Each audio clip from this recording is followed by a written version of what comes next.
Good evening. Welcome to an evening with Meriwether Lewis.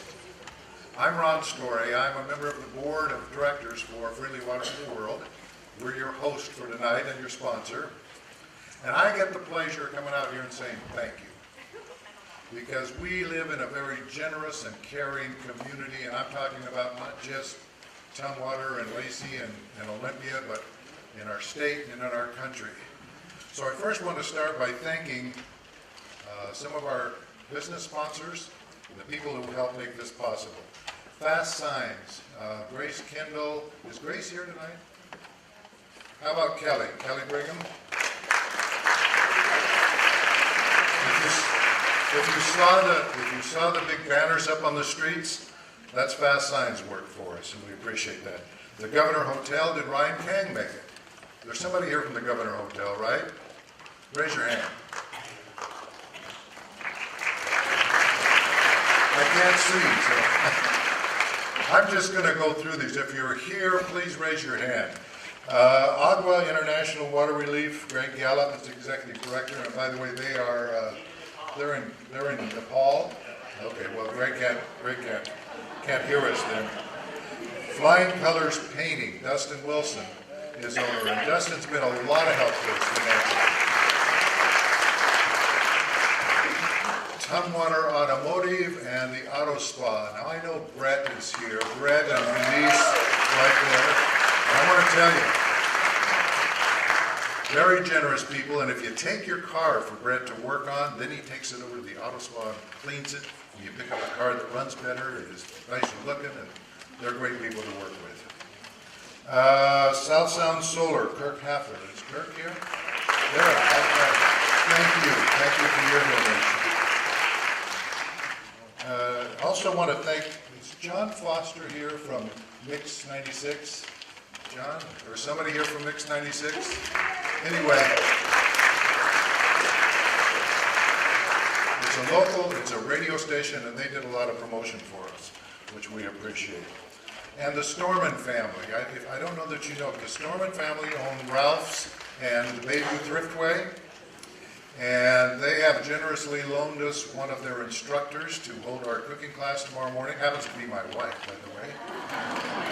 And they've made the facility available to us. Very generous. So, Kevin and is Kevin here or Chanel? Nobody? Anyway, the way you thank them is go shopping at one of the Thriftways. I also want to thank the staff here at the Capitol Theater. We had a program, yes. We had a program here in May, and then again at this time, we'll continue to use this facility. And they have just been incredible to work with. We just can't thank them enough.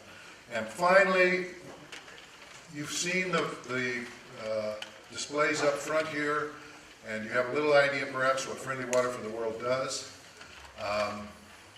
But there are two people who've done a lot of the work in Africa that have trained the people to build the biosand water filters like you see over here, who have trained other people who are really making this a success. And that's Del and Suzanne Livingston. And they're right down here. I do see that.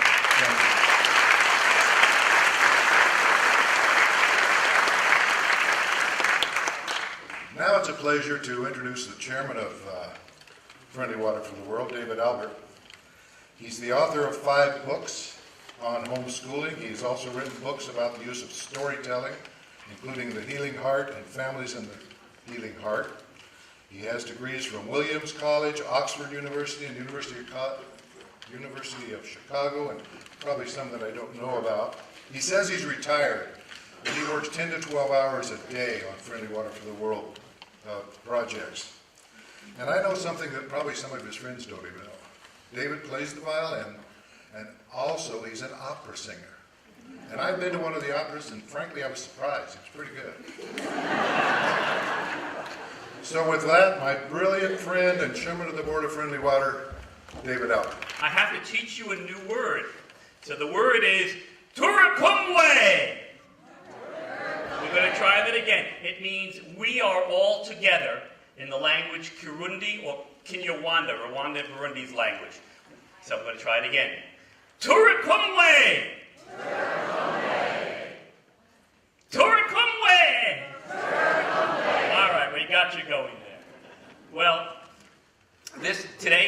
the official beginning of the We Stopped Cholera Victory campaign that we're running, and so I'm going to tell you a little bit about the campaign. First of all, Friendly Water for the World was founded in 2010, although I have a history with Del and Suzanne going back to 2006. I have to tell you that we are not a traditional charity. Basically, we are a knowledge-sharing and training organization. We teach people around the world simple ways to clean their own drinking water. We also do some rainwater catchment work. We teach them how to do that. Simple pump repair, wellhead spring protection. But our main work is around biosand filters. But I'm going to tell you our story as we go. Next slide, please. So this picture is from Uganda. This is the water source for a particular village called Kasana. This boy will have walked 5.5 kilometers to get this water. He'll do it twice a day. His father has HIV and used to walk, the mother also used to walk for the water, but now they've taken the kid out of school and the kid walks for water. Next slide. So this is a similar scene. This one is in Kenya, in fact, but you can see this is the source for water for this village. Next one. This is in Rwanda. Now, what this picture doesn't show is about 20 feet up is a jerry-built latrine, and it's running right down into this river water. This is the Mutoto River, and people are getting cholera from it. Next slide. This is Rwanda. Again, that's the only water source for this particular village. Now, we often have worked in very, very rural locations where none of the major charities show up. They're usually, the roads are really rather bare. There are no hotels to stay in. And those are the kinds of places we have chosen to work in and where we mostly work in. But lately, we've taken on another challenge. Next one. First of all, before I go further, I have to tell you that our work is really partnerships. Most of the time, what Friendly Water does is cheerleading. We have an extraordinary set of country representatives and area representatives in 12 different countries.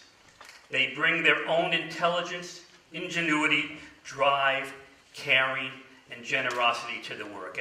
And without the work of our country representatives, all local, the work doesn't go forward. And so I put this slide up just to represent the kind of partnerships we do. This is actually from an orphanage in Uganda, where our country representative moved the biosand filter fabrication facility into the orphanage itself, and the kids help. Next slide. But we've taken on an urban challenge, and I want to tell you a brief story. We all read about Syrian refugees, the war in Iraq, Afghanistan, Palestine, Israel. I have to tell you that combining all four of those struggles together, it's smaller than what's going on in the Eastern Congo. It's a war over minerals. I'm not going to lecture you about minerals because that's not what we're here for. But during this conflict, over the last 17 years, almost 7 million people have died, 3.5 million refugees. And in the middle of this eastern part of the Congo, called the Kivu provinces, is a city called Goma. The city of Goma has 1 million people, with 600,000 people in refugee camps, both formal and informal, ringing the city, and not a drop of clean water. All their water comes from Lake Kivu, and all their bathing, washing of motorcycles, feeding, watering cows, etc., all happens from Lake Kivu. Next slide. The water from Lake Kivu, I'm going to tell you about him in a minute. This is Dr. Kambale Musubao. This is a conduit pipe that is running down into Lake Kivu that he's standing on. The dirty water is being brought up into the city and spreading disease among the 1 million people. Next slide, please. So this is one of our amazing representatives. He's a medical doctor. He's a medical officer for Friendly Water for the World. Dr. Kambale trained as a doctor, actually as a surgeon, and he runs 3 health clinics for war orphans. And when we did a training, he came to our training in March 2014, and shortly after that, he quit his surgery at the hospital. He said, you know, at the surgery, I can save 1 or 2 people a day. But with providing clean water, I can save thousands. And so he works virtually full-time, 7 days a week for Friendly Water for the World as our medical officer. Here he is at an orphanage in the city of Goma. So here's the story. There are 26 orphanages in Goma for war orphans. Many of them have come in from the countryside, been brought in from the countryside because there are still militias out in the countryside. The orphanages are in terrible shape. And from that water that I showed you earlier, since January in the city of Goma, there have been 100,000 cases of cholera, more than 2,000 deaths. And I want you to note that number. You can see that 2% of the people died who got cholera. In June this year, Dr. Kambale went into the orphanages to do a little epidemiological study, and he found that there were more than 700 cases of cholera in the 26 orphanages and 67 deaths. None of the orphanages could afford medication. None of them could afford hospitalizations. None of them could even afford coffins.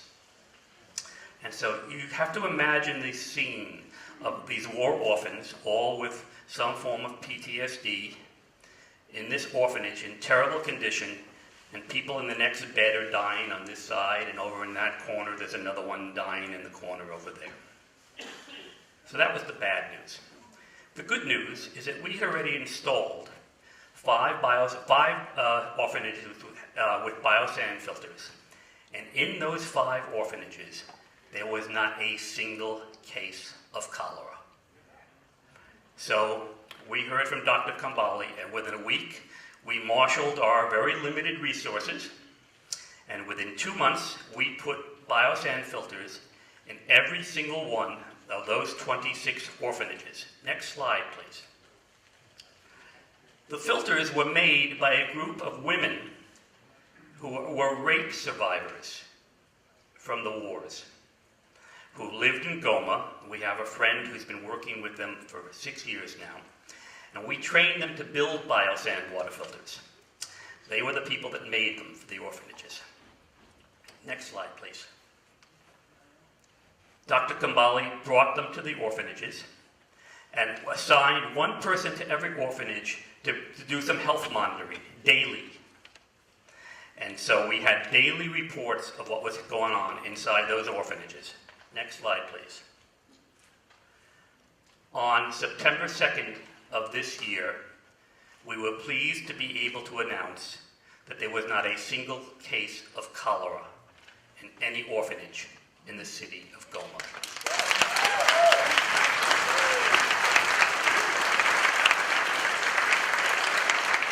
So we held a celebration. We brought all 3,800 kids together. A couple of different charitable organizations came. Some government ministers heard about the work. And we had a big party. Next slide. He's a sort of symbol of the work we did. I mean, he's back to life again, and we believe that we've dealt with waterborne illnesses in these orphanages. Next slide, please. That's also from one of the orphanages. We're taking the work further, and that's why we need your help. The situation in Goma is dire, but there are other parts of, it's hard to believe, but there are parts of Congo, Eastern Congo, that are even worse than the conditions in Goma. And we've gotten some promises of support in the northern part of this area. We're training people from the Batwa Pygmy community, oppressed people, rather like our Native Americans here, who've been forced onto reservations, virtual 100% employment, and we are teaching them to run little businesses, building these biosand filters in rural areas with great success. And those of you who come tomorrow night to our dinner will learn more about it. Next slide. The city of Olympia declared October 17th to October 24th, We Stopped Cholera Victory Week. You can see it signed by the mayor down there. Our campaign co-chair, with thanks, he couldn't be here tonight, is City Councilman Jim Cooper.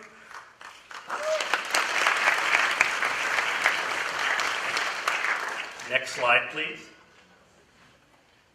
Oh, I wish that picture were better. So we're celebrating in lots of different ways, and one of the ways we wanted to celebrate is through food. When Clay Jenkinson was here last time, he'd met our administration and operations director, I got it right this time, Adrisia Ross, who's also one of the world's leading experts in arsenic removal with the biosand filter. And she's originally from Morocco, and she's a great cook. And so Clay said, I'd like to learn to cook Moroccan food. We said, that's great. We'll hold a Moroccan cooking class. So tomorrow at 10 o'clock, we're holding a Moroccan cooking class at Bayview that has given us their kitchen. We still have tickets available. After the performance, you'll be able to buy tickets. Tamara is here. We'll be selling tickets. We still have some places for that. Next slide. My mother hates that picture. My wife is not really fond of that picture either. I've had that mustache for 36 years. I'm basically known around town by my mustache. Maybe it's time to have it leave. Tomorrow night, we're going to have our We Stopped Cholera Victory Dinner. Clay Jenkinson's going to be there. You'll get to talk to him more informally and eat with him. City Councilman Cooper is going to be there. And we are auctioning off one item. My mustache. Now, I have to tell you, we already have some bidding. We have one bid for $410 for me to keep my mustache. And my wife may be bidding for a trim. At any rate, Drissy has been cooking all day. We have more tickets for the dinner. We'd love to have you come. It supports it. All the funds from the dinner will go to a good cause. We'll have a fun evening, and my barber is coming. Next slide, please. So you'll also see in your packet, again, this is the kickoff day for the campaign. We'd love to have you become a sponsor of the campaign, because again, we want to multiply the effort that we've just gone through in Goma by 50. And we really could use your support in doing this. We're also going to have some more events in Olympia, November 27th, Black Friday. We're having a little wine after shopping at the Women's Club of Olympia, a wine tasting. Board member Virginia Sabland is here. She's running the show. And then in January, we're doing an event called There Is No Such Thing as a Free Lunch, Free Lunch. Free food from the Assyrian food truck, Nineveh. They make a great spread. Now, the lunch is free, but we are going to raise funds off you. But it's going to be January 17th at Newbridge Community Church, and you'll all get announcements about it later. Thank you so much for your support.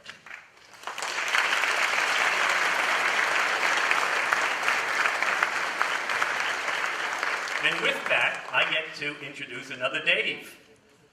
Dave Nicandri, former Washington State historian, friend of Clay Jenkinson. I love to hear them argue. It's one of the fun things when Clay is in town, and Dave is going to come and introduce Meriwether Lewis. Thank you.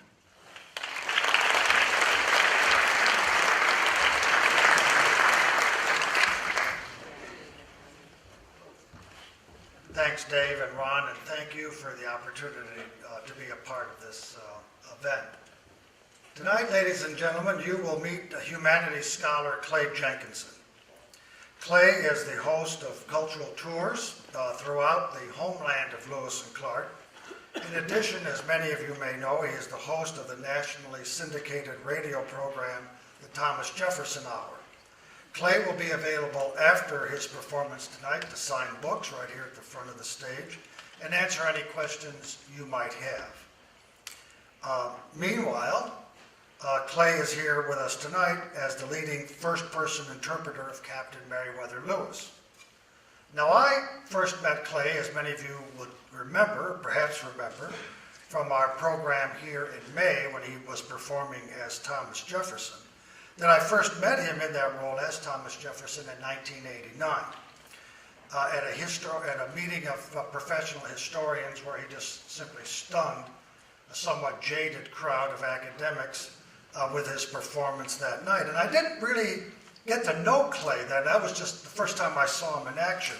But I began to cross paths with him rather more routinely about 10 years later in the run-up to the Lewis and Clark bicentennial, when he began to perform rather regularly in the role you'll see him here tonight as Meriwether Lewis. At the same time, in the year 2000, Clay published a book, The Character of Meriwether Lewis, which was in its own way a transformative publication. It established, I dare say, a whole new genre of interpretation about Lewis and the Lewis and Clark expedition, including contributions by Thomas Slaughter, and I'd like to compliment myself in thinking that maybe my book on Lewis and Clark also is in that vein. In any event, Clay's scholarship into Meriwether Lewis really opened up brand new vistas for the historical community's understanding of this significant figure. That's an introduction for Clay Jenkinson. So now let me introduce Meriwether Lewis. President Jefferson hired his neighbor, Meriwether Lewis, to serve as his private correspondence secretary in the White House, starting in 1801.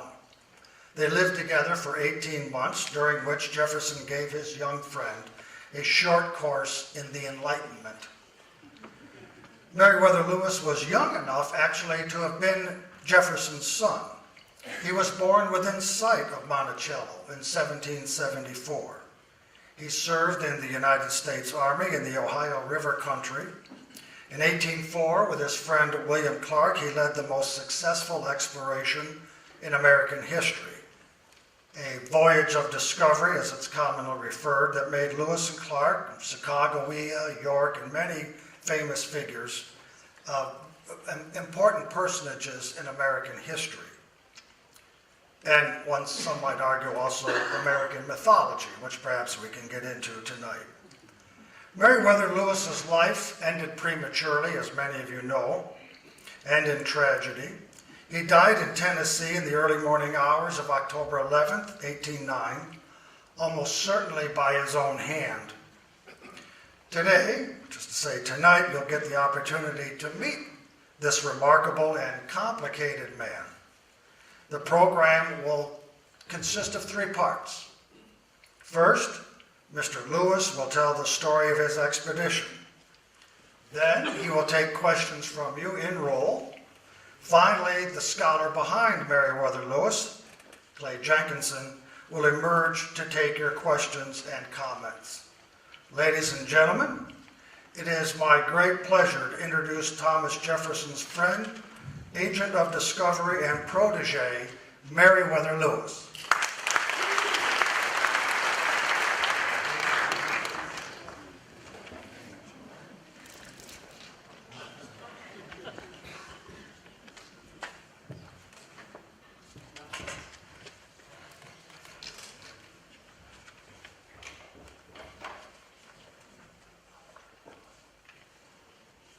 Perhaps you have not spent much time among the naked men, or stood snout to snout with the grizzly bear, or dined on dog stew, or horse steak, or felt the gnawing pain of starvation in the Bitterroot Mountains. I come tonight to tell of wonders, but also of the burden of the wilderness. The Louisiana Purchase was Thomas Jefferson's private enterprise, and I was fortunate to have the opportunity to spend almost 3 years with President Jefferson in what you call the White House before I undertook my historic tour. Mr. Jefferson, the author of the Declaration of Independence, the greatest man that I ever knew, was my neighbor. I grew up within sight of his Monticello, and my mother, Lucy, used to supply hams and turkeys for the tables at Monticello. And when Jefferson was elected President of the United States in 1800, he called upon me, he wrote me. I was in the Ohio country as a paymaster in the United States Army, and Mr. Jefferson wrote me saying that he needed, for his administration, a private secretary, and would I be willing to come to the federal capital and work with him as his personal correspondence secretary. I was, of course, absolutely thrilled to think that this great man would descend to pluck me out of obscurity and give me the opportunity to join his administration. He already had it in mind to send an expedition up the Missouri River. And in fact, he had tried on several previous occasions to get an expedition underway, but all of them had miscarried for one reason or another. But now he was the President of the United States with a Congress that was agreeable to his own views.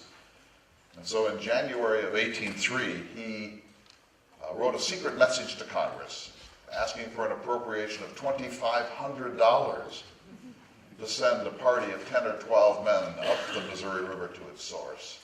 And Congress appropriated the money. And then Jefferson asked me if I would be willing to undertake this immense journey. The object of your mission, he wrote, is to explore the Missouri River and such principal streams of it as by its course and communications with the waters of the Pacific Ocean shall afford the most direct and practicable water communication across this continent for the purposes of commerce. In short, Mr. Jefferson wanted me to begin at the mouth of the Missouri near St. Louis, where the river is more than a mile wide, and to ascend that stream all the way to its source, wherever that might be. And keep in mind that nobody knew where its source was. This was one of the geographic mysteries of the world. And once I had reached its source, wherever it might be, then to climb up over the mountain range, the Rock Mountains or the Stony Mountains, and to find navigable waters on this side of the mountains, take those waters down to the Pacific Ocean if possible, and then come back again. Jefferson was looking for a commercial river highway across America. This was part of the ancient search for the Northwest Passage. And he reckoned that the Missouri was probably navigable nearly to its source, and that whatever rivers were on this side, we knew of the River Columbia, but we weren't quite certain how it interlocked with the Missouri, that whatever rivers were on this side would be equally navigable, and that he hoped there would be a sort of efficient water passageway from Pittsburgh on the Ohio all the way to the shores of the Pacific Ocean. And Jefferson, although he was a genius, was in some ways an optimist and a dreamer. And he said that on the principle of symmetrical geography, this was the age of Isaac Newton, and Jefferson believed that the world was finely balanced and symmetrical. And this was not a contemptible view at his time. This was a very widely held view.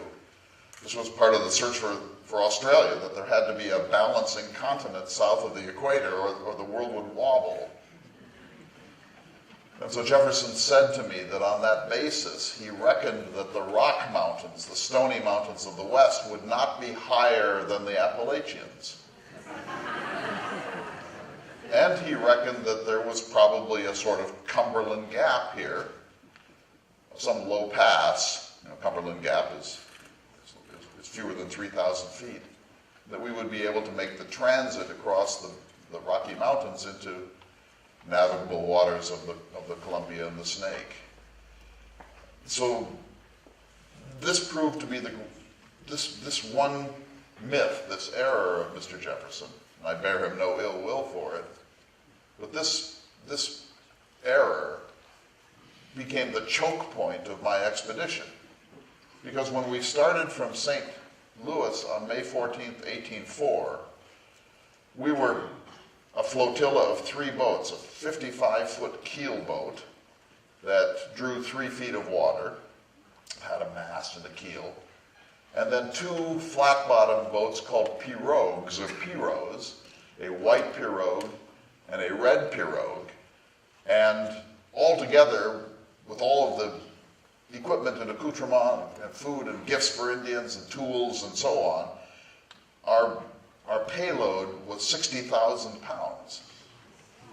And so we had to move those 60,000 pounds worth of baggage against the current of the Missouri. And then once we reached this mountain chain, some portion of that had to be lifted up and over the mountains. And gravitation becomes a very significant problem at that point.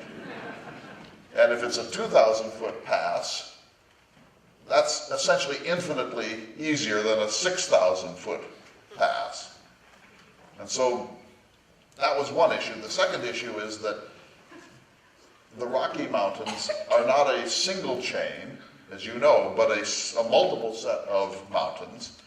And instead of a half-day's portage, as Mr. Jefferson hoped, it turned out to be several hundred miles and about a month. And that is a very difficult portage. If you think of the rivers of the East, the great Ohio, which in Notes on Virginia, Jefferson said is, quote, the most beautiful river in the world, although he never saw it. Jefferson was aware that the Ohio essentially has its source at Pittsburgh, and then it flows down into the Mississippi, and there's really only one impediment at Louisville, the falls of the Ohio. And Jefferson's friend, George Rogers Clark, had taken up headquarters there specifically to create a ferrying service so that keelboats and bateaux and canoes and other watercraft could get around those falls.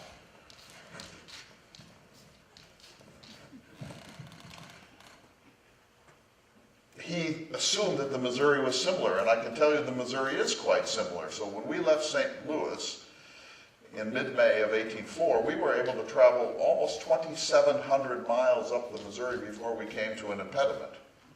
Think of that. That makes that one of the greatest navigable rivers of the world. Unfortunately, the impediment is a significant one. At the Great Falls in what you call Montana, there aren't just one waterfall, but 5. And when we got there in June of 18... This dog is fine. This is Pierre Cruzat. He may be called in. Dog is fine. When we got to the Great Falls, we discovered that there were 5 of them. The largest of which was 90 feet in its cascade, but the portage from waters that we could float at the bottom of those 5 falls to waters that we could float at the top of them was 18.25 miles. That's a very long portage. Now, over time, we could have built wagon roads there and had horse herds. From a navigational point of view, that was not so significant.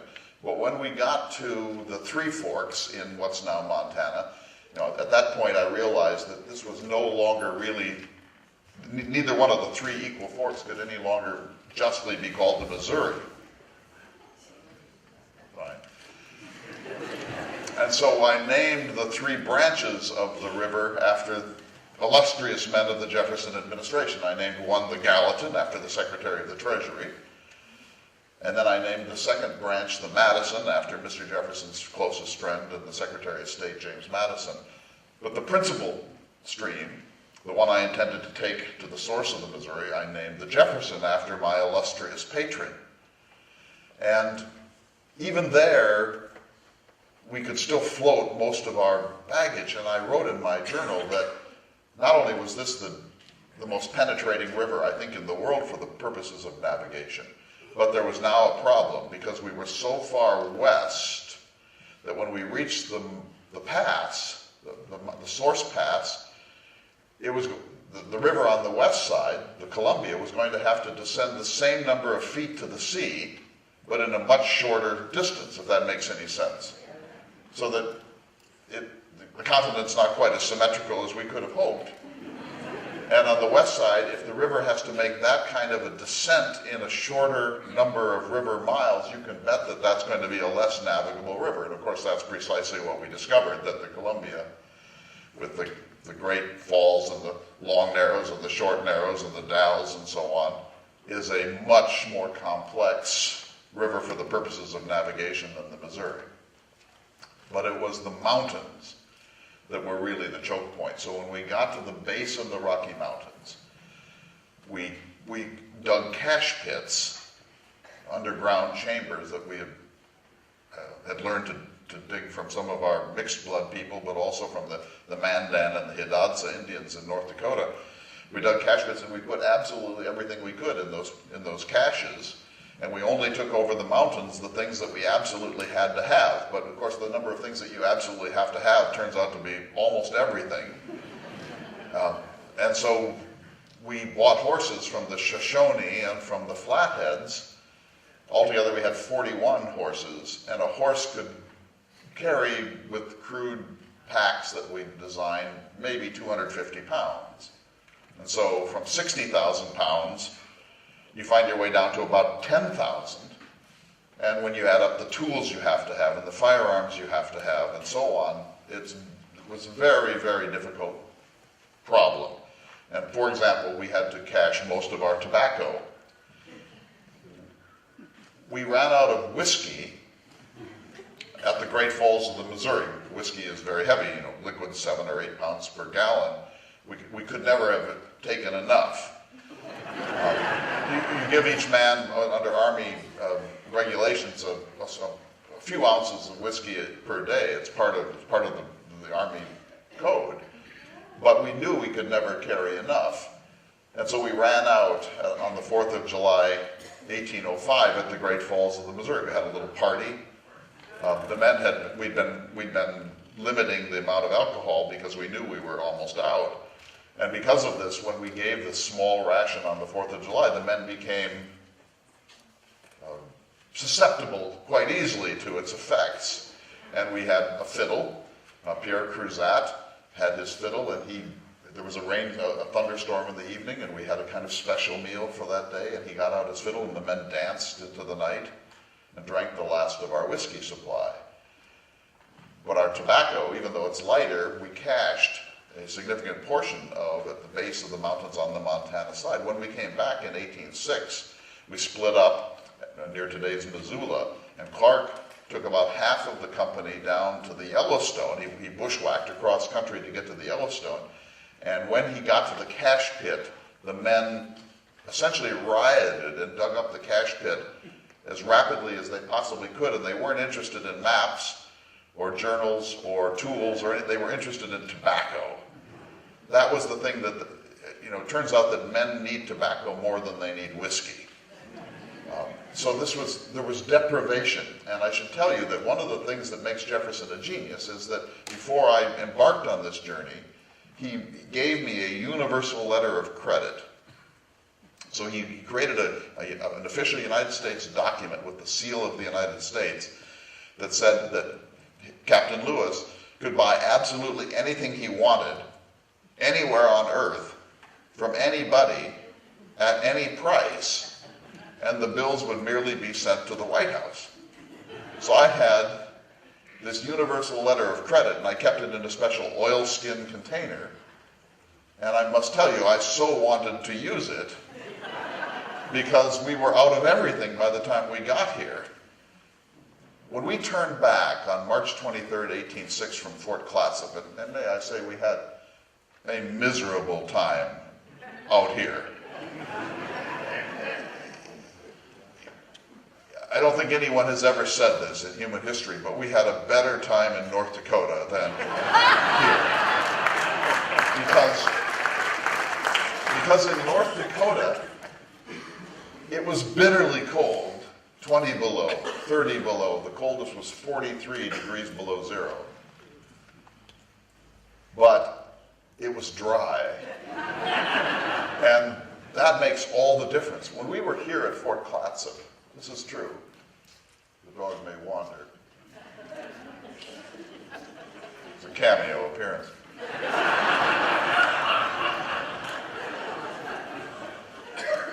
When we were here at Fort Clatsop on the coast, just a few miles inland, it rains more than 100 inches per year, as I need hardly tell you.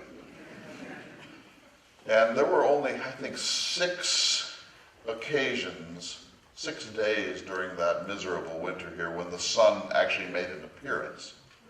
And it failed to rain on only 12 of those days. And so we would kill an elk at dawn, and it would literally be spoiled by 5 p.m. You know, in North Dakota, if you kill a buffalo in November, it's still frozen solid in May. And so our meat supply was rich, and these were fat buffalo. And here on the coast here, the elk were lean. They had almost no fat content, and so we ate them. There were plenty of them, but we could never get enough nutrition because these were really strong young men at the top of their physical bent, and we were fighting for nutrition because there was no fat on any of these elk. And we couldn't keep firewood lit because of the rain, and the men's clothing was literally rotting off of their backs, and morale had plummeted, and everyone, if we could have found a ship in the bay, we would have used that letter of credit. Certainly to resupply. We were destitute of everything by now.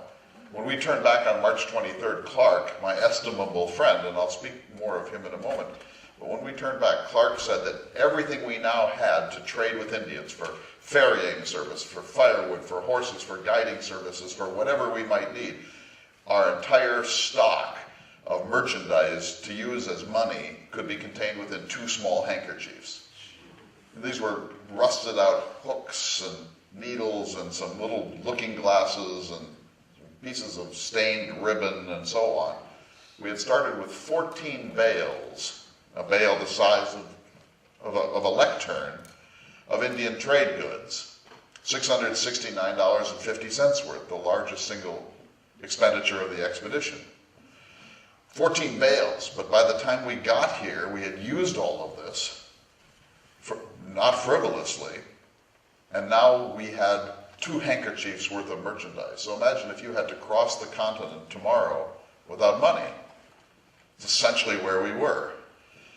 And so if we had found a ship, this is the main reason that we built Fort Clatsop near the ocean, because we hoped that there would be a British ship or an American ship or a Spanish ship. Whatever it was, we would use that letter of credit to resupply and probably to send copies of the journals and maps around to the Potomac, around the world, one way or the other. And we might have sent some of the men home by that path. But we spent 3.5 months there and never saw any sign of a trade ship. If we had known that there would be no trade ship, we probably would not have wintered on the coast.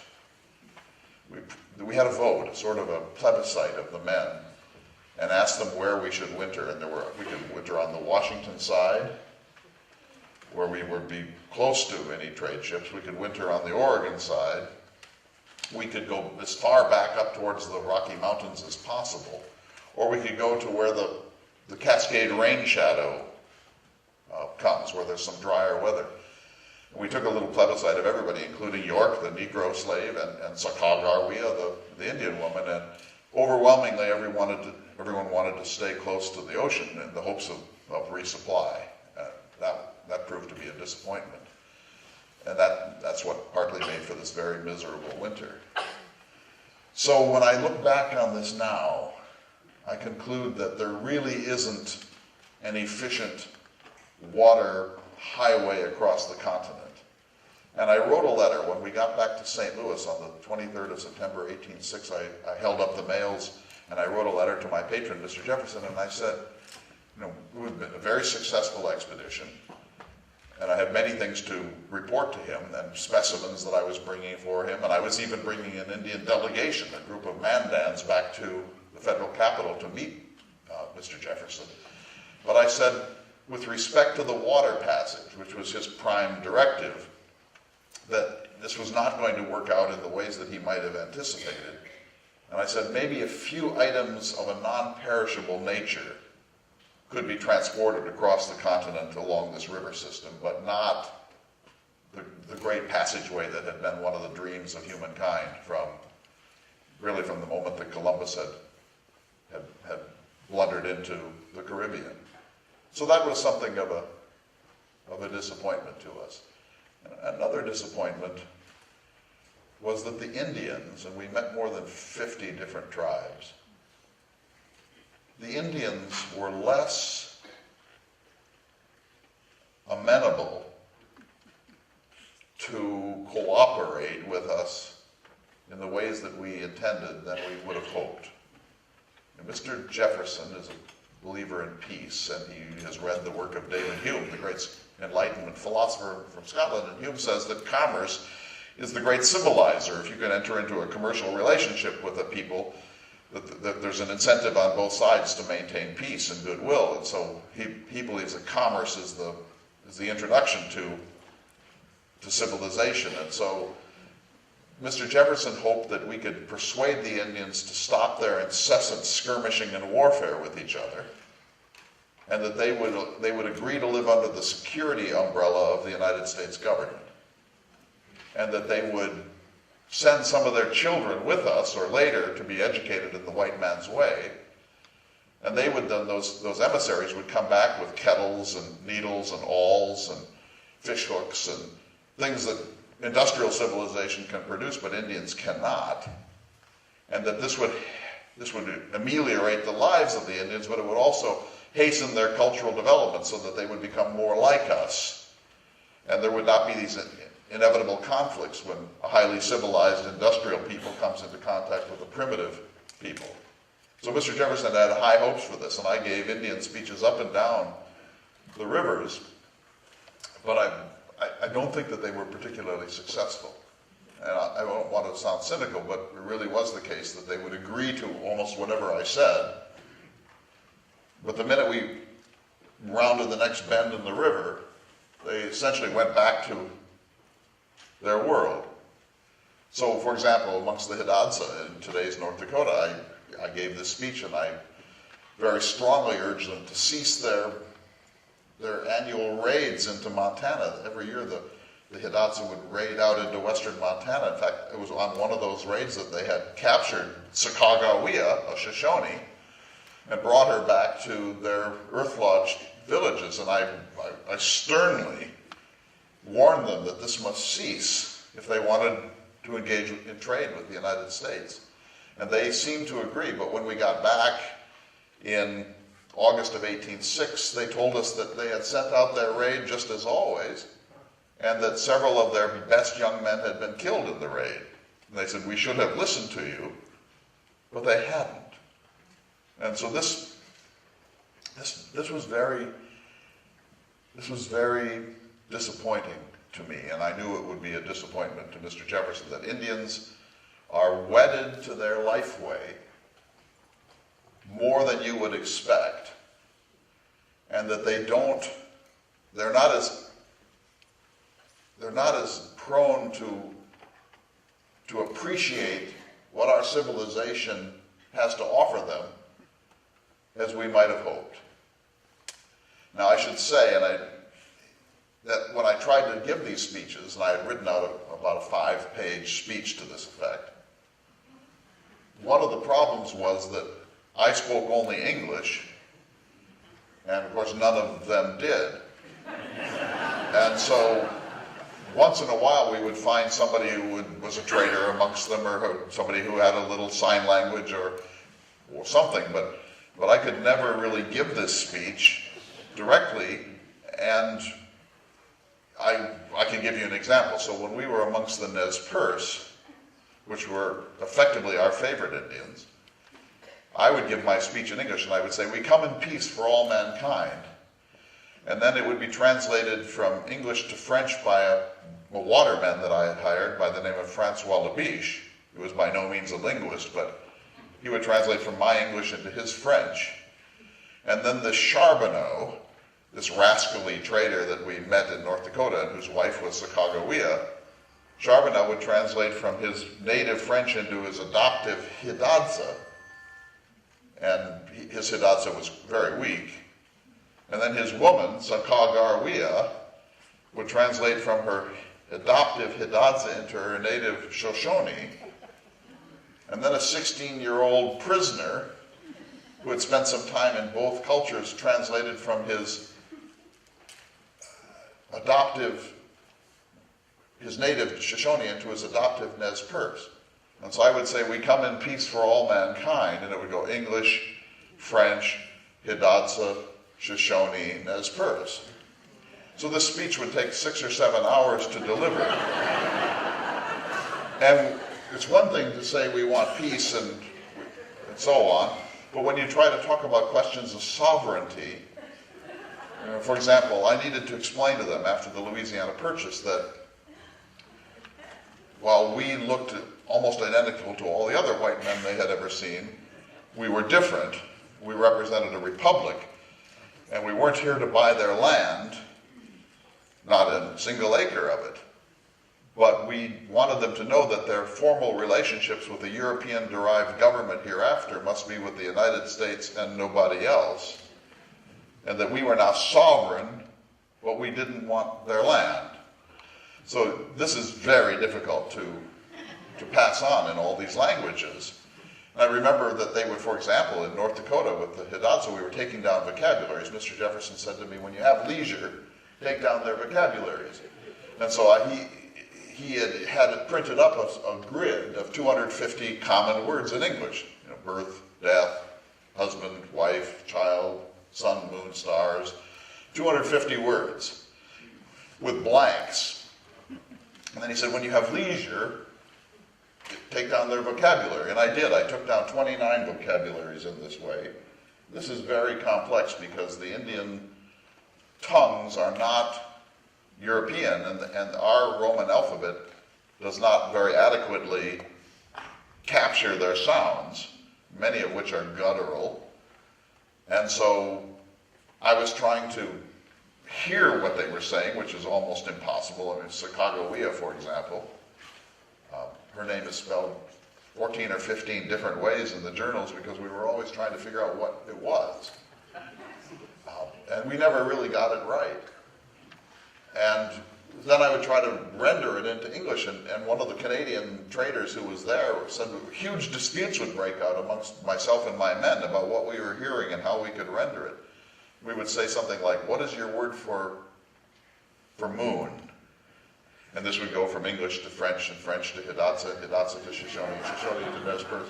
And then there would be this long deliberation amongst the Nez Perce, and then it would come back from Nez Perce to Shoshone to Hidatsa to French and English, and their answer would be, "Well, full moon or half moon?" And so it's an endless process. And we had this sign language interpreter by the name of George Drouillard. He was our best man. He was a brilliant trailsman and great hunter, and he was just a natural. And he was by far my favorite of all of the men except Clark. I said once, if he were healthy and there were game in the district, we could never be hungry because of his capacity as a hunter. And so he knew this gesture language, where you could gesture what a river is, or we need food, or we need horses. I didn't think that this would be particularly efficacious, but it turns out that it's quite astonishing what can be communicated with this gesture language. And so that was a piece of good fortune to us. But still, if you think about it this way, if you think about Sacagawea, the famous Indian woman, first of all, Jefferson almost certainly never heard about her. For Jefferson, that would have been a footnote. And secondly, if I wanted to say something to her, if I wanted to say, how are you feeling, or how close are we to your birthplace, I could never ask her that question. I would have to turn to Labiche and say, ask her whether we're close to her native camp. And then Labiche would say this to Charbonneau, her husband, who was a miserable coward and fool. And then he would talk with her, and then this would come back to us. So there was never a time when I could talk to her or she could talk to me. This linguistic barrier was a very significant issue and problem in the expedition. Let me just tell you a few stories and then maybe see if you have questions. I can't possibly tell the whole story of this journey. It was such an extraordinary and complex thing. We traveled 7,689 miles. The permanent party consisted of 33. We began with more than 50, because when we started we had those 3 boats, the keel boat and 2 pirogues, and we had 60,000 pounds worth of luggage, and so we needed a huge crew to get us up to what's now North Dakota. When we got to North Dakota, the first year of travel was from St. Louis, the mouth of the river, to the Great Bend in the Missouri, which is in your today's North Dakota, a distance of 1,610 miles. And when we got there, we realized the keel boat could not go on. It was too bulky. The river did not necessarily always provide 3 feet of draft. And so we sent it back after the first winter. And with it, we sent specimens and letters to our families and friends and reports to Mr. Jefferson and some men that we discharged and so on. So now we only have the 2 pirogues, the white pirogue, which is the command module, and the red pirogue, which is where the French had been. And we built 6 canoes. We went into the cottonwood forest on the Missouri near Fort Mandan, and Patrick Gass and his crew hacked out 6 dugout cottonwood canoes. So when we moved into the second year of travel, we were minus the keel boat, which was our largest vessel, and now we were down to these 2 pirogues and our 6 new makeshift and not very stable canoes. That was the first year. The second year, we left Fort Mandan on April 7th, 1805, with this smaller fleet, and we went all the way to the Pacific Ocean. That was the great year of discovery. And then we wintered, as I have said, at Fort Clatsop on the Oregon side, a few miles inland, between late November 1805 and March 23rd, 1806. And then in 1806, we hastened home as quickly as we could, but we got stuck on the return journey in the Bitterroot Mountains again, because if you've been there, you know that they carry their snow deep into the summer. And we were with the Nez Perce. We got up the Columbia quite well.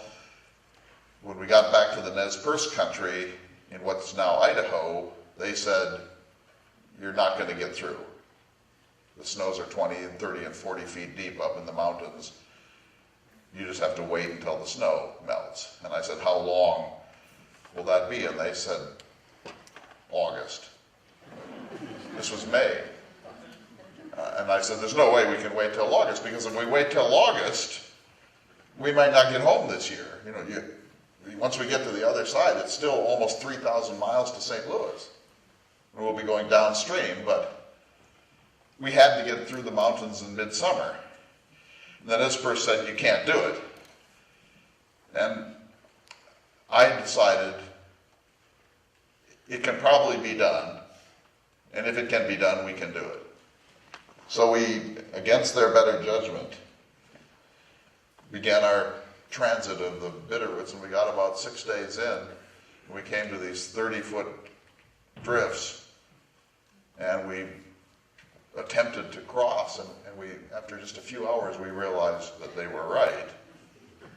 We weren't possibly going to get through yet, and so we built a huge scaffold to put any non-essential gear on, and we went back to the Nez Perce, and we spent another month with them. And every day, I would have to say in my journals, patience, patience, patience, because I was so eager to get home. And then we finally decided to force our way through. We got back up into the mountains and it was still 20 feet. So now I did something that I never expected to do. I sent a couple of men back to the Nez Perce villages and I said, if you can bring some guides who can get us through these mountains, we'll give them rifles. Not trinkets, not muskets, rifles. We had 15 rifles and they were of the highest quality. And so I said, Mr. Jefferson would not have liked this. I said, we'll give them rifles. And so they came back with these 5 young men who were essentially teenagers. And the men said, we'll get you through. This was an ancient buffalo trail. And so it would be 9 in the morning and I would be saying, let's go, let's go, let's go, let's go. And the Nez Perce would say, no, not yet. And it drove me crazy. Then about 11 or noon, they'd say, all right, here we go. And we'd go 14 miles. And when we got to about 4 p.m., we would invariably be in a place where there was grass and where there was fresh water. So think of this, there's 20 feet drifts. They somehow knew these mountains so well that they knew where the sun would have scoured a little of the snow away and there would be grass for the horses. And so their delays were not procrastination, their delays were knowledge of the countryside that we didn't have. I'm not one that's quick to praise Indians, but I said, they make our man Drewer look like an amateur. And we probably would not have gotten through. Certainly not when we did, if it hadn't been for these Nez Perce boys. So we finally get to what's now Missoula, Montana, and they're ready to go back. They do not want to go down onto the plains. And then they didn't mean it to be as condescending as it sounded, but they pointed to a pass and said, even you can get through there. And then they turned and left with their rifles, and we never saw them again. But while we were up in the Bitterroots, I really came to respect them. And they wanted to stop at a place called the Smoking Place. Because if you know Indians, they smoke ceremonially for every important moment. And so they asked me through interpreters, could we stop at this magnificent vista high in the mountains, where they traditionally stop to pray on any transit, east or west. And so I granted this, of course, and we stopped and smoked with them. And when we finally parted with them, I could tell that they had they had affection for us, and we had affection for them. And of all the Indians that we met, we made sort of lists of the Indians that we most admired and the ones that we least admired. The least admired were the Blackfeet and the Sioux. But of the most admired, the Nez Perce were at the top. And I won't say we wouldn't have succeeded without them, but it would have been dramatically more difficult to succeed without their friendship. They tended our horses while we were gone for the winter. When we left their camps to go down the Columbia in 1805, they sent a couple of emissaries with us, Tito Harsky and Twisted Hair, and they were sort of diplomats that paved the way for us with peoples who otherwise might have been hostile. Extraordinary people. And the second Indians that we really admired were the Mandans of Dakota.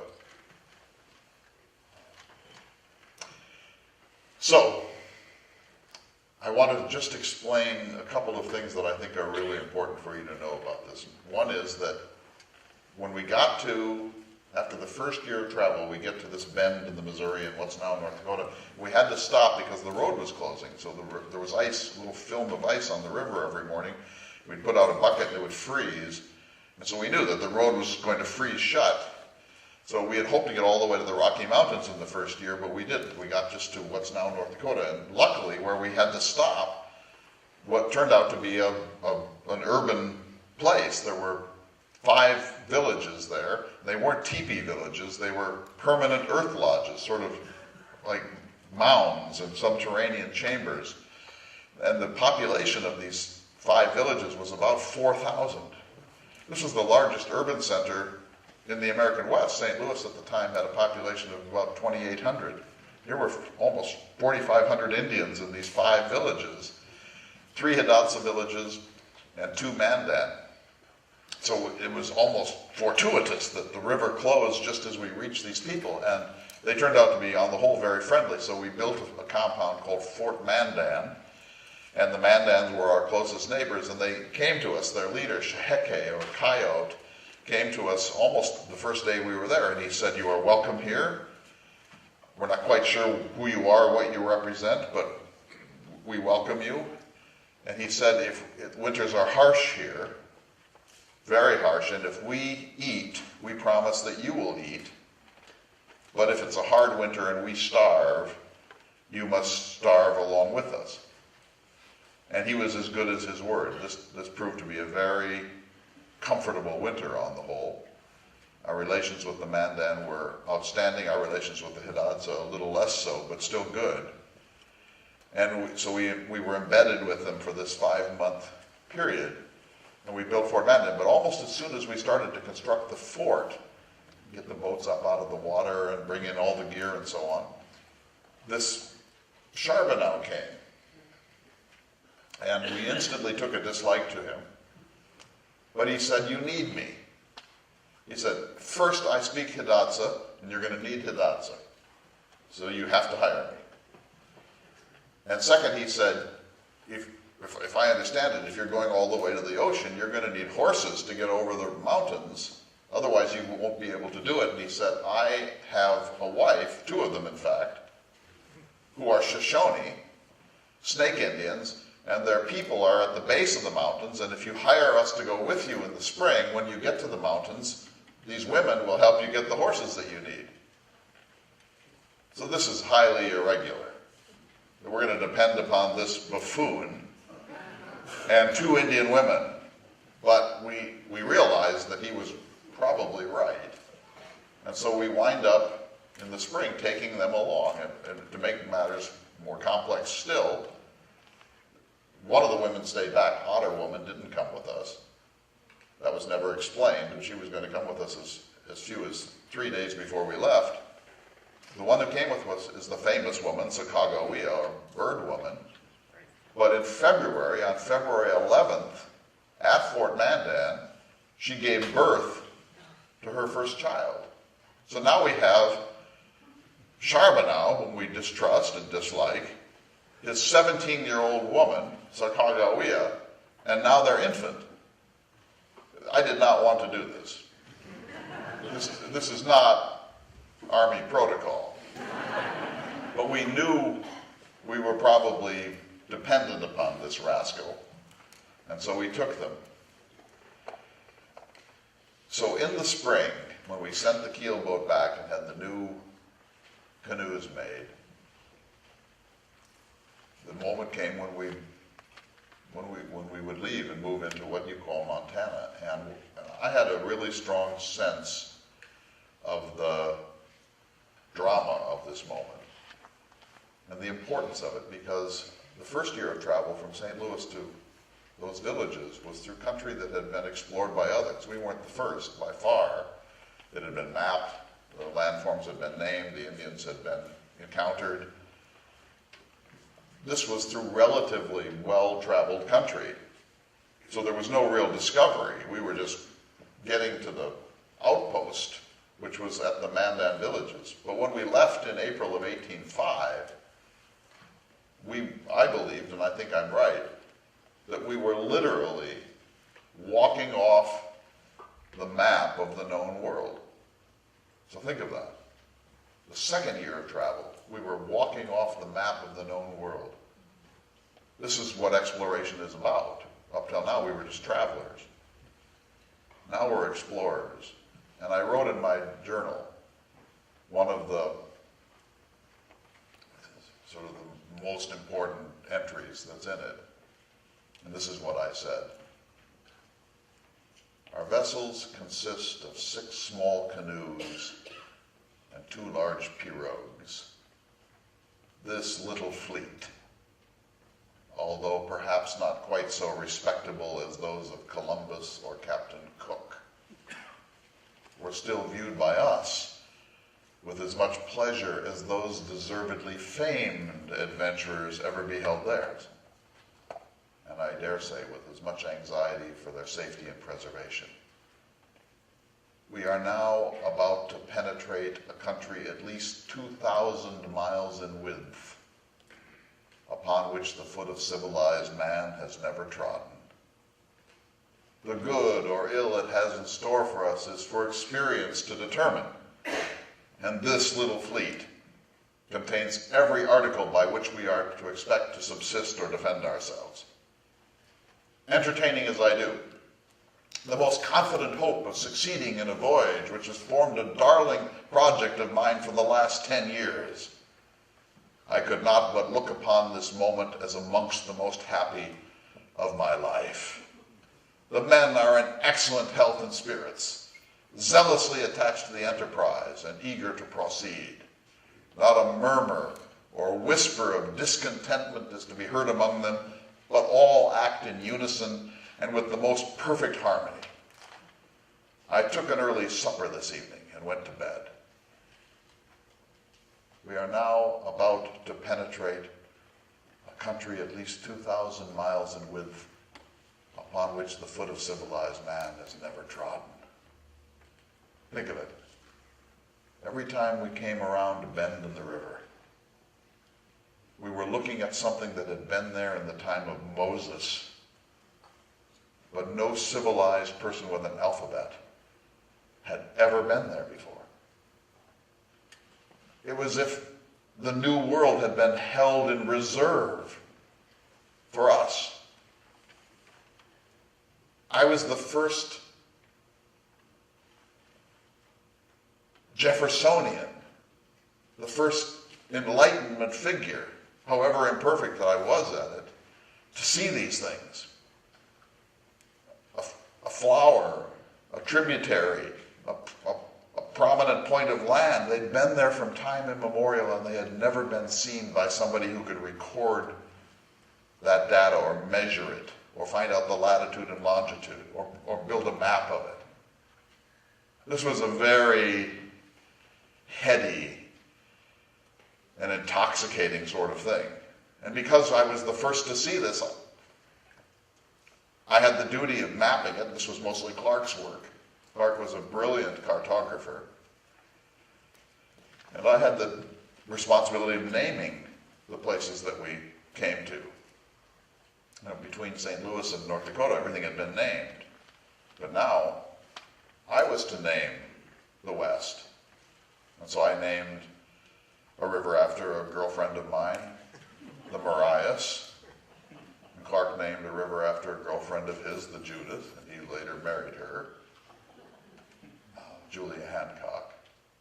And I named the Great Falls, and I named the Smith River after the Secretary of the Navy, and the Dearborn River after the Secretary of War. And then I told you I named the three forks, the Jefferson, the Madison, and the Gallatin, after the three most illustrious members of Mr. Jefferson's administration. And when the Jefferson forked, I named one branch philosophy, another philanthropy, and a third wisdom, after the cardinal virtues of my patron. I hope that's not flattery. And so this was such an extraordinary time.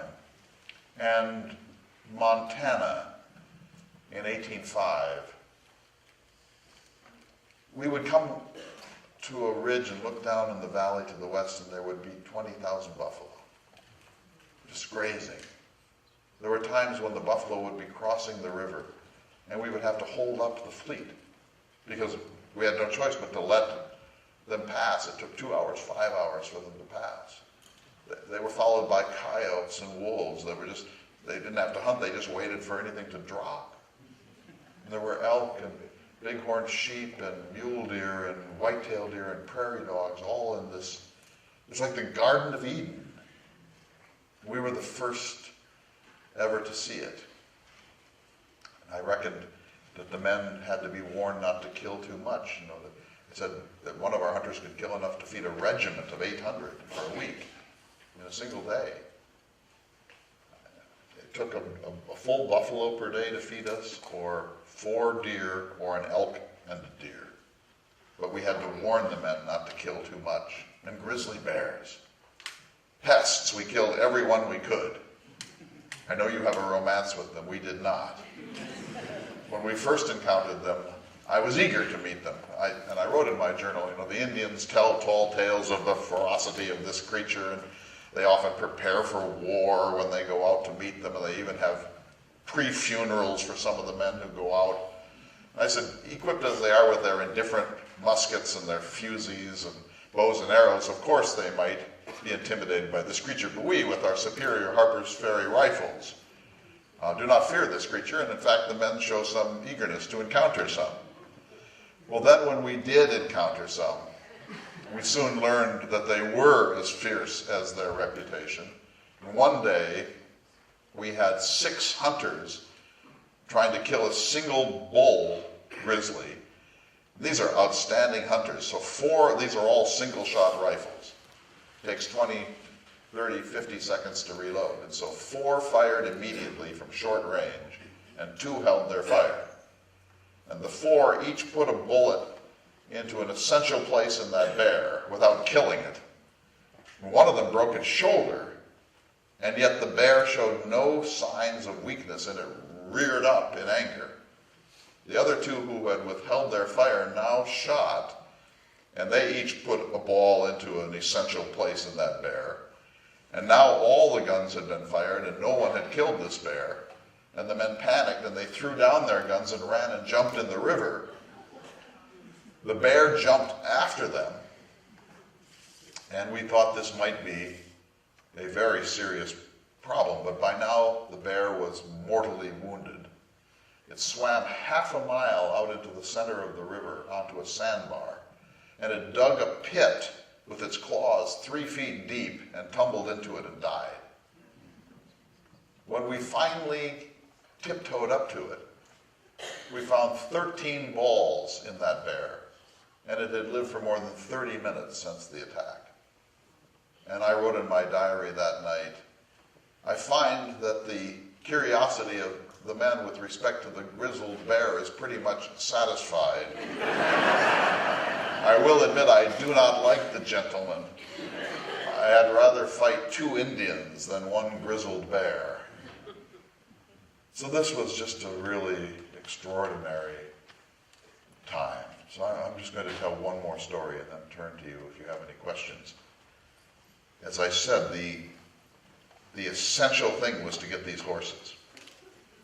If we didn't get the horses, I didn't see how we could continue. And if we turned back, we would have failed. And I would have had to explain this to the president. And so failure was not an option. We had to have these horses. This was the critical encounter.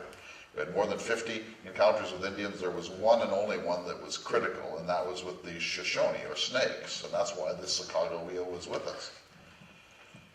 So in the end, she wasn't with me when I finally made contact with them. I knew that they were skittish. They had been victims of the arms race. The British through the Hudson's Bay Company had been giving guns to the Blackfeet and the Atsina and others, and they were using those guns to lord it over their traditional enemies. And the Shoshone, who had almost no weapons, were now turned from a proud people into a kind of a refugee people, and they lived most of the year high up in the recesses of the mountains, and they were literally malnourished and reduced into almost a beggarly status. And so they were rich in horses, but that's all they had by way of wealth.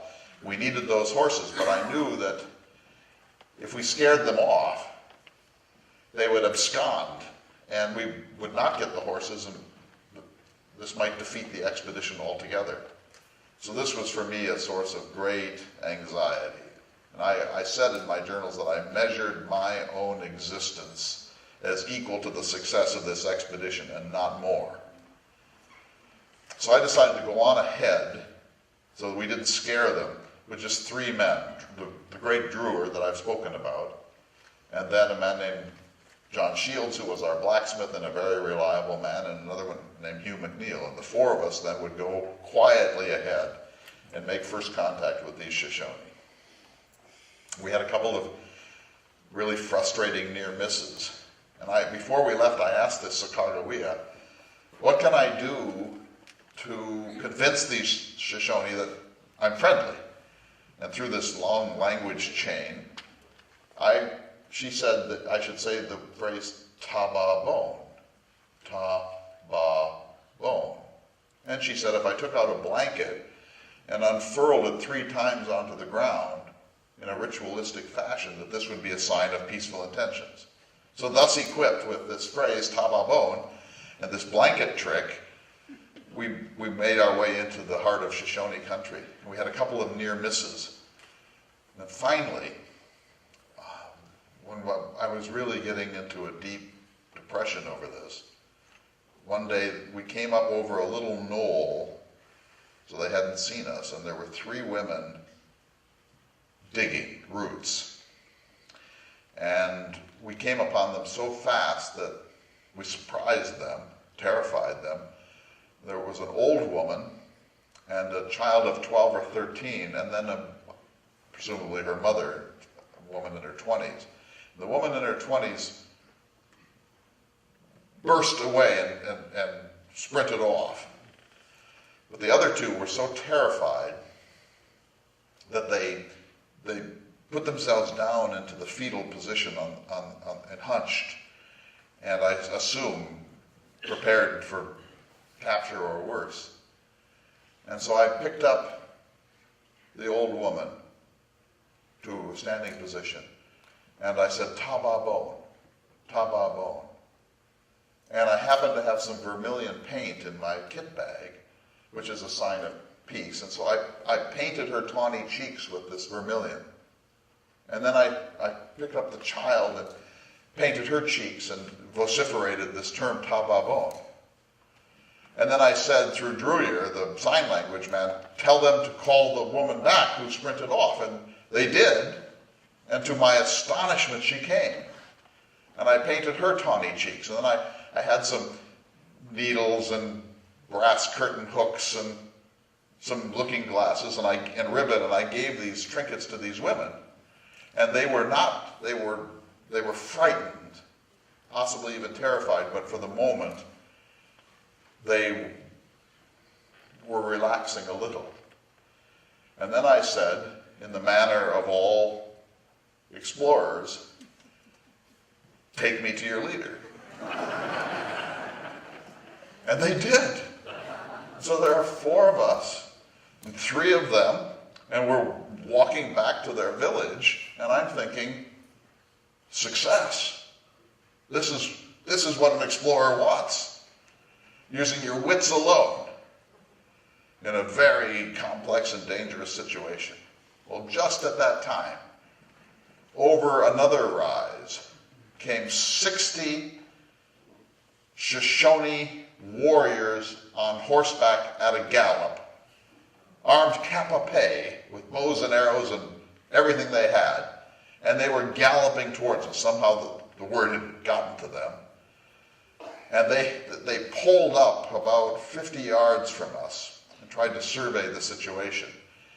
And I must tell you, this was a terrifying moment.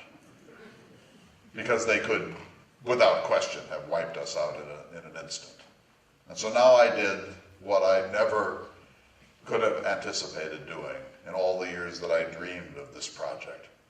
I gave my rifle to Hugh McNeil. And I stripped my shirt as high as I could to show a little white skin, because I was as tan as any Indian. And I walked out with my arm outstretched in front of these 60 armed horsemen and said, "Ta-ba-bone." This was the moment of my life. And the leader of the tribe got down off of his horse and he walked out towards me. And I tried to shake his hand. But the Shoshone don't shake hands. It's not in their culture. They have this hug. And so he threw his arm over my shoulder and down into the small of my back and cinched me up tight. And keep in mind, he's naked. He has a breech clout and moccasins and nothing else. He's painted his body black and red and yellow and white. He's got pigment all over himself. He's naked, and he's got me cinched into this full body hug. And I'm not really a hugger. And then he starts to move up and down against me and says, "Ahai! Ahai!" which I later learned means "I am much pleased."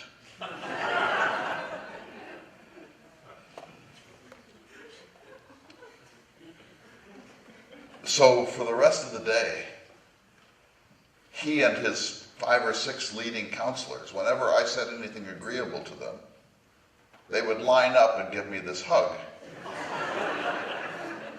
Until, as I put it in my journal, I became begreased and besmeared and heartily tired of the national hug of the Shoshone Nation.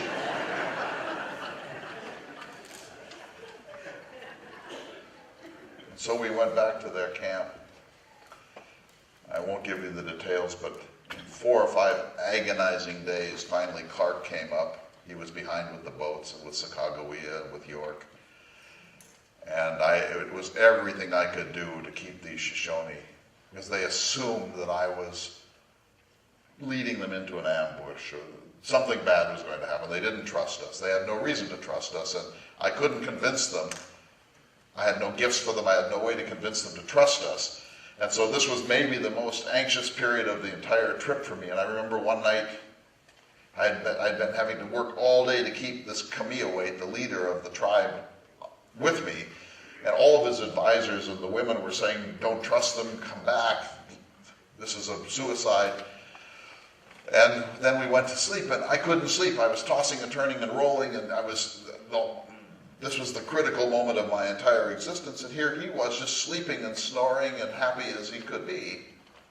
And it was just such a contrast to think that the entire success of the most important exploration expedition in American history depended upon the caprice of these Indians who were like children in their capriciousness to me. And so I had these sleepless days, and I was pretty certain we could lose this expedition. Finally, we went down to this place where we were to meet Clark, and there he was. So now we go back to their village, and they have only one lodge left. They're living in wickiups. They've been damaged by fights with the Blackfeet and their refugee status. They have one ceremonial lodge, and it's set up, and it seats about 50 people. And we get in this circle, so they're all around. So Kamiawait is there, and I'm here, and Clark is next to me, and Druyer, and so on. And then you have Sacagawea over here, because now her moment has now come, hasn't it? She's on this expedition for one purpose and one purpose only, and that's to get us the horses right now. So she's ready for this, and she's, in the Indian way, she has her eyes cast down, very shy. And so Kamiawait, the leader of the tribe, starts this pipe ceremony. It goes on forever, and he invokes the 4 quarters and the heavens and the earth, and he smokes, and then he hands it to the person next to him, and that person smokes and prayers, and it's an endless and tedious business, but you have to do it. And I am so impatient, waiting for this moment. So finally the moment comes, and I say to Labiche, all right, tell them that we're here, and we need horses, and this woman, by the way, is from your tribe. She was captured a number of years ago. Here she is. She can explain what we're doing. And when Sacagawea looked up at the chieftain now in an inquisitive way for the first time, she bursts into tears. And we're thinking, now what? What can this mean? She runs over and embraces this man, and then they take a blanket and put it over themselves, and they're in the blanket embracing and weeping, and we're completely perplexed. We have no idea whatsoever. And so she gets a hold of herself and comes back, and then bursts into tears again, and this whole thing is repeated. And slowly it dawned on us that not only had we brought her back to her tribe, when she was captured 5 or 6 years earlier, her tribe assumed they were never going to see her again. And she's back. And it's not just part of the larger tribe, it's her actual band. And if you can imagine this, the chief, Kamiawait, was her brother. Think of this. The chief, who's going to get us the horses maybe, is the brother of the woman we brought along for this very moment. We had no idea that this would even be her band. And I must tell you, it was pretty moving. We were pretty deeply affected by this. But I can remember thinking, we're probably going to get the horses.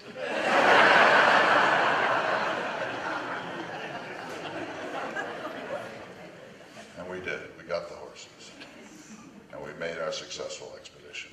And I was able to report to Mr. Jefferson that we lost only one man, Charles Floyd, an extraordinary young man from Kentucky. One of the sergeants died in the first year in August near your Sioux City, Iowa, of what we call bilious colic. But most historians think maybe appendicitis, but natural causes. We buried him. But he was the only person we lost, which is pretty remarkable given the amount of danger that we experienced in the course of this expedition. So let me stop there and see if you have a question or two for me of any sort. The dog has disappeared, but I would take a question or two. Here's one, yes. Did you take a round on the way? The question is, rather euphemistically put, was I shot in the buttocks on the way home? The answer to that, I'm afraid to say, is yes. I'd rather not talk about it. What happened was this, that I haven't said anything about latitude and longitude, really. But Jefferson said, whenever you get to an important place, like the Three Forks or the falls of this, or the top of the mountains, or the mouth of the Columbia, wherever you get to a place that would be recognized by any subsequent traveler, take down latitude and longitude. Well, latitude is simple. Any one of you in this room could get latitude easily with a compass and a protractor and so on. But longitude is very complex, and I won't go into it, but it takes repeated observations of the moon against fixed stars, or the moons of Jupiter coming back in and out from behind the disk of Jupiter. Very painstaking, repeated observations, some pretty significant mathematics. And so this was one of the things that Jefferson most wanted. And when I was at Fort Clatsop out here, and Clark finished his map on Valentine's Day, 1806, we looked and we thought, where is the Missouri closest to the North Pole? Because that's important, because we bought the entire watershed of the Missouri, and one of Jefferson's hopes was that we could drive back the Canadian border. And so if we could find a northern tributary, we could, by the purposes of the treaty, establish an inroad into what you call Canada, British North America. And so I needed to know where the northernmost point, when the Missouri starts at Three Forks and it arcs its way up and then goes through North Dakota down to St. Louis. So there's that point at the top of the arc. We needed that data point for latitude and longitude. And if you can imagine how good a map maker Clark was, that at Fort Clatsop, he said it's in one of two places. And it turns out he was right. He was operating from dead reckoning, and his map was that accurate that we knew where this place was likely to be. And so we had split up in Montana. I was on the Missouri, he was on the Yellowstone, and he got ahead of me, and there's a whole complex reason for this, but on the day in question, August 11th, 1806, I said to my men, we're about 70 miles from these burnt hills where the northernmost point of the Missouri is. We have to get there by noon, because these measurements have to be taken at meridian, and if we miss it, we'd have to stay another day, and we can't afford another day because Clark is ahead of us and so on. So I said, I want you to row like the Argonauts of the ancient world. And the men did, and we got to this burnt hills, the spot that I needed, and it was 12:20. So we had missed it. And I couldn't afford to spend another day. And so I was very, as you can perhaps sense, I'm sometimes a high-strung man. And so I was very upset. And so I decided to go hunting in a thicket, in a willow thicket, with one of my men named Pierre Cruzat. And Cruzat was totally blind in one eye and very nearsighted in the other. And by now we were wearing elk skins, and we went hunting. I went hunting in a thicket with a blind man, essentially. This was not, if Clark had been there, I don't suppose this would have happened. And so I shot an elk, and I didn't kill it. And I hate to shoot an animal and not kill it because it can suffer. And so I got down on my hands and knees, was crawling through this elk-infested thicket in my elk skins, and a shot rang out, and I realized that I had been struck in the buttocks. I'm sorry that you're laughing. And I immediately knew what had happened, that Cruzat had mistaken me for an elk. And I said, "Damn you, you rascal, you have shot me." But he did not reply. And so now I thought perhaps it was an Indian ambush. So I called the men out, and I made my way back towards the boat, and I was barely able to, the bullet had gone entirely, this is a 55 caliber ball. That's more than half an inch. It had gone entirely through one buttock, and it had creased the other one to an inch in depth. It did not strike an artery or a bone, but it was a very significant flesh wound, and it hurt like hell. And I was making my way toward the boats, and I collapsed. And the men fanned out and looked for an ambush, and about half an hour later they brought Pierre Cruzat, and he was trembling like a leaf. They brought him before me, and I said, "Why?" And he said that he shot what he took to be an elk, but he could not be sure.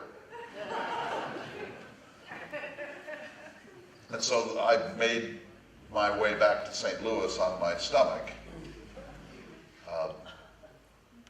In those days, we didn't sew these things up. We wanted them to breathe. And so there's something called tent. There was a linen, a stiff linen that was put in the crease in the gash. And when Clark changed those bandages, I fainted dead away. The pain of that was worse than the pain of the shooting. But I lived. And I was able to walk and even run by the time we got to St. Louis. But it is not the way that Captain Cook or Columbus liked to come home. Is there another quick question? Am I missing? Yes, over here. What sort of chronometer did you have? What kind of chronometer? We had one. I had a pocket watch. All of our chronometers broke down. I bought the best timepiece that could be had in the United States in 1803 in Philadelphia. It was about this size. It was about the size of a cantaloupe, a little smaller perhaps, a softball, and it cost $250, which was that was a tenth of our whole budget. You have to wind them, of course, and the sand out in Montana and North Dakota was such that it gummed up the works, and the thing stopped many times and started, for you, if your watch goes out, you know how to reset it.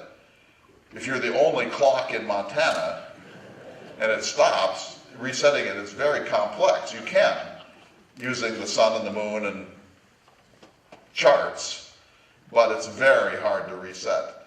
And so the chronometer, a very expensive item, proved to be a terrible disappointment to us. We had to do longitude another way. If you know Greenwich Mean Time, if we could have set our chronometer to Greenwich Mean Time and assumed its accuracy, we could have determined longitude within seconds anywhere on Earth.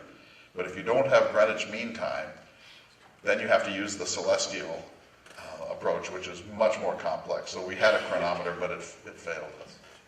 Yes, over here. Your winter with the Mandads ended up, I believe, you had to prescribe your men certain medicinal substances. Could you comment on that? It's a crowd of ruffians. first was I shot in the ass, now what about syphilis? I can see that the Enlightenment has not found its way this far west yet. These are your questions? It's the greatest exploration in American history, and now you want to know about the clap. Yes, the men had relations with the Indian women, and whether venereal disease started here or there, in Europe or the United States, it's a question I wrestled with in the journals, but like it or not, the men got syphilis, and so Dr. Benjamin Rush, perhaps you've heard of him, one of the signers of the Declaration of Independence, was the chief medical advisor to the expedition. Jefferson sent me to Philadelphia to treat with him, and he provided questions to ask Indians about their methods of medicine and menstrual cycles and what age of childbirth, was there any abortion amongst them, and a whole range of interesting questions. How did they handle fevers? What sort of plants were medicinal? And he said, you know, you're probably going to have men who get venereal diseases. So he gave me mercury, liquid mercury, which doesn't cure this, but it sort of locates it and attenuates it. And so this may make the men in the room squeamish. The way this was administered was through a bellows, and the bellows had a narrow little tip, and you inserted it into the affected part, and then squeezed mercury up into that appendage. So this, one would think, would inspire abstinence, but it did not. And so we treated a great number of men for the venereals. And out here at Fort Clatsop, I actually gave a temperance speech. The men were, of course, these are men, young men. They were having as much sex as they possibly could have. And so I said to them, men, it's a long way back to St. Louis. We need full strength. I urge you to be as continent as you can. But I was afraid they were going to do what happened to Captain Cook. You know, in Cook's voyages, the men of his voyages would start stripping the ship for metal to buy women. They'd pull the nails out of the floors of the boats. I mean, it's true. Anything that they could trade with to a Tahitian woman, they would pull. And so Cook was very concerned about this. And so I actually gave each man a little package of things that they could use as money. Because I didn't want them to give away knives and tomahawks and hatchets and so on. So I gave them ribbon and a few little trinkets. But I said, I'd rather that you be abstinent. But as you perhaps know, abstinence lectures seldom work. Take one more and then we'll quit. Yes, here. What was Clark like, and what was your relationship with him like? Clark was the younger brother of the famous George Rogers Clark, one of Mr. Jefferson's friends. I had worked with Clark earlier. I had been court-martialed in the Army in 1795 for an incident involving another officer. And I had then been transferred out of that company and transferred into a rifle company, a select rifle company that was commanded by this William Clark. And so I met him in 1795 and 96, and we became good friends. When Mr. Jefferson asked me to undertake this journey, and I began to look into it, I realized that there was more to be done than any single commander could possibly do. And I didn't really say this, but I recognized certain weaknesses in myself that Clark could compensate for. I'm very much a loner. I was happiest when I walked alone on shore with my dog and my gun and my notebook. I don't fraternize much, and I have a short temper, and I'm prone to melancholia. And so Clark had all these qualities that I didn't have. He was gregarious, he was a natural commander, good with the men, good with boats, an outstanding cartographer. So I wrote him a letter and asked him if he would like to join me, and I would ensure that he got a compensation equal to my own, and Mr. Jefferson had authorized him to be a full co-captain. Well, it turned out the War Department held up his captaincy, but he did join me, and we were partners in discovery. And I will say this, our success owes as much to Bill Clark, my estimable friend as it does to me, and maybe more. If I had been removed from the expedition, it would not have been an enlightenment journey. The science would have collapsed. But if Clark had been removed from the journey, we might not have made it. He was an outstanding commander. So it was really the best decision that I ever made in the whole course of my life. And then, just to anticipate the close here, when we came back in September of 1806, we had been bosom companions. We had suffered together, we had explored together, we had had these ecstasies of being discoverers together. We had been through travails that no human beings really ever get a chance to endure together. And we had slept in the same teepee, and our friendship was deep and intimate and profound. And then when we got back, he was made a brigadier general in the militia and the superintendent of Indian Affairs in St. Louis, and I was made the governor of Upper Louisiana, so we lived in the same town. But Clark soon married Julia of the Judith River and began to have children, and he bought property, and he was a successful businessman, and he advanced in the esteem of the community, and his life went from one success to the next. And when I got back, and here we had been essentially doppelgangers in the wilderness, I never was able to marry in spite of attempts to do so. I lived as a bachelor in rented facilities. My life disintegrated, and Clark's flourished, and that would have been hard enough if we hadn't been bosom friends, but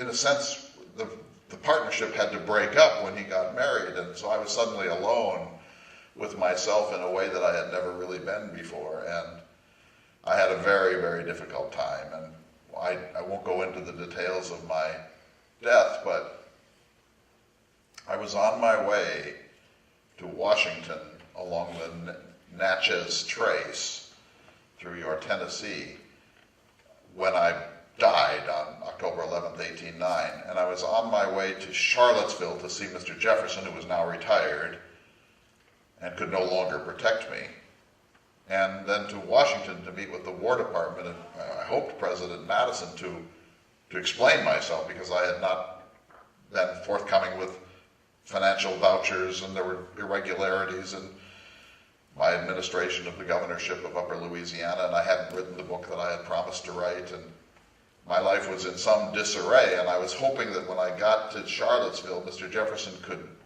help me, and that at least help explain my essential virtue to the War Department and to President Madison, his closest friend. And I died at the age of 35 on the early morning hours of October 11th, 1809, and so I never had that rendezvous with the great Jefferson. So the partnership with Clark, essential to our success, but then afterwards, when we tried to re-enter normal life,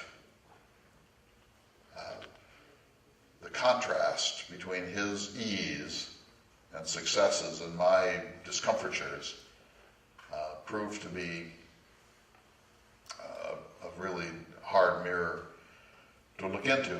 And I conclude with this thought that there are some men who don't belong in the wilderness. Say Jefferson could not have lasted a week on our tour. And there are some men who don't belong in civilization. You know, our man John Coulter turned back from North Dakota and went back into the wilderness for another 3 years. But for some few of us who have known both worlds, we find that we no longer have a home in either one. And that indeed was my own destiny. So, thank you very much.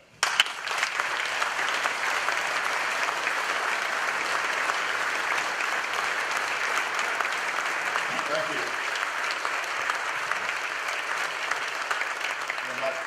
I won't say much because it's late, and I really want to come out, and my old business partner Janie said if you shut up you'd sell more books, but I will be here afterwards. But I want to say a couple quick things here. Number one, It's a really remarkable story. Lewis is a very, very remarkable man. Some people think he was murdered. He was almost certainly a victim of suicide, and I think I've tried to give you a little sense of why that might have been. I learned early on, I think from Ed Sullivan, that you should never have an animal on stage with you. That they either steal the show or wreck the show, and I was so sorry that Seaman disappeared. It kind of is appropriate because Seaman disappears from the journals too. On the way back on July 15th, 1806, there's the last mention of Seaman, and after that, never again. And so we don't know what happened to the dog. Whether it survived or died, we simply don't know. It's one of the 4 or 5 significant mysteries of the Lewis and Clark expedition, but the dog disappears and no one ever wrapped it up. They didn't know, and so here's the number 1 insight you need to take away with you tonight. They didn't know you'd be here. If Lewis and Clark had known you would care, they could never have anticipated. I mean, how many times do people gather to hear about Zebulon Pike? The Lewis and Clark have a special mythological place in American life. If they had known that we would be here, they would have described all of the men and their idiosyncrasies and their accents and their physical appearance. There's no description of Sacagawea in the journals. She's barely mentioned. If they'd known that she would be the most statued woman in American history, they would have gone out of their way to describe her. But they didn't know you'd be here, and so they didn't bother. No one ever wrapped up all these details. And so when I do programs before children, the number 1 question is, well, what happened to the dog? And that's what I've been thinking for the past hour. It's in a bar down the street. And I can't answer it because we don't know what happened to the dog. We literally don't know. It's a mystery. What happened to Sacagawea? We don't know. Why did Lewis kill himself? We don't know. Why didn't he have Sacagawea with him when he met the Shoshone? An even more odd question. There are many mysteries of the Lewis and Clark expedition and many mythologies. And let me say in closing that David Nicandri, who gave the introduction, is one of my dearest friends in the world. We have, events like this create strange relationships, and the friendship that we have forged through all this has been one of the richest things in my entire life, and I've learned so much from Mr. Nicandri. You should read his book about River of Promise, Lewis and Clark on the Columbia. It's a pioneering book on this side of the expedition. Most of the books really concentrate on the Montana, Dakota, Iowa side. His book is the pioneering book on the west side, the Columbia Snake Clearwater system, and I've learned an enormous amount from David Nicandri, and one of the things he has done is pierce through some of these myths. The myth of Sacagawea as guide, not so. That Lewis and Clark were these happy-go-lucky fellows who never had a bad day, not so. Imagine being Clark with Lewis as this kind of loose cannon at your side. And so I urge you to sort of to remind yourself that this story is much more complex than you thought, and even a book as great as Stephen Ambrose's Undaunted Courage is creating a false narrative. It's not erroneous, but he's creating a narrative that works out of fragments. If we could be airlifted into the expedition for one day, say in August of 1805, it would change the way we see it, because we would know so much more than we now know. We know what we know now from these little fragments by people who didn't know we would care. And Lewis never lived to write his book, and he didn't really even keep a very active journal. And so we have to piece together what appears to be a linear and smooth narrative from fragments that may or may not have the weight they deserve, or maybe overweighted. And so if we really knew what happened on the expedition, I promise you it would make a lot of people shake their heads and raise their eyebrows.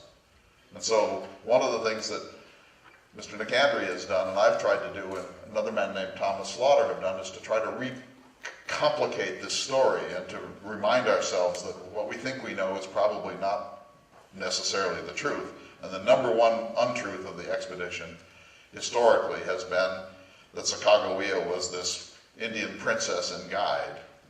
It turns out she was very interesting and instrumental to their success, but not in that way. And so it's so much fun. I'm sure you can sense the joy that I take in doing this. It's so much fun to try to portray the wackiest member of the expedition, but also this genius without whom we wouldn't be in this audience tonight. And so it's just it's a real pleasure. And I want to say that this project, this water project, is so remarkable. It's an honor to be able to be on stage and to help create a greater awareness of what these folks are doing. With a very small budget, they're changing the world.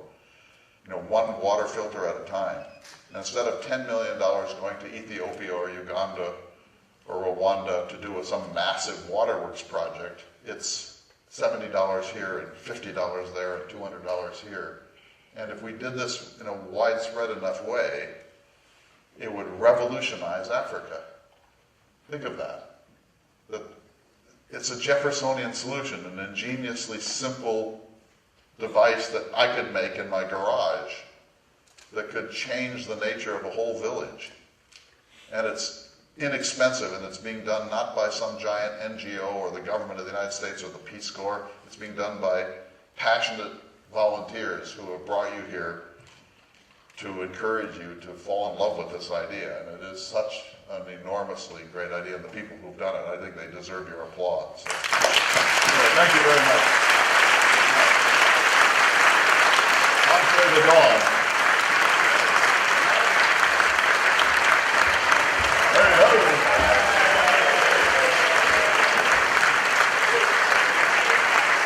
Thank you, Clay. Is this working? Yes.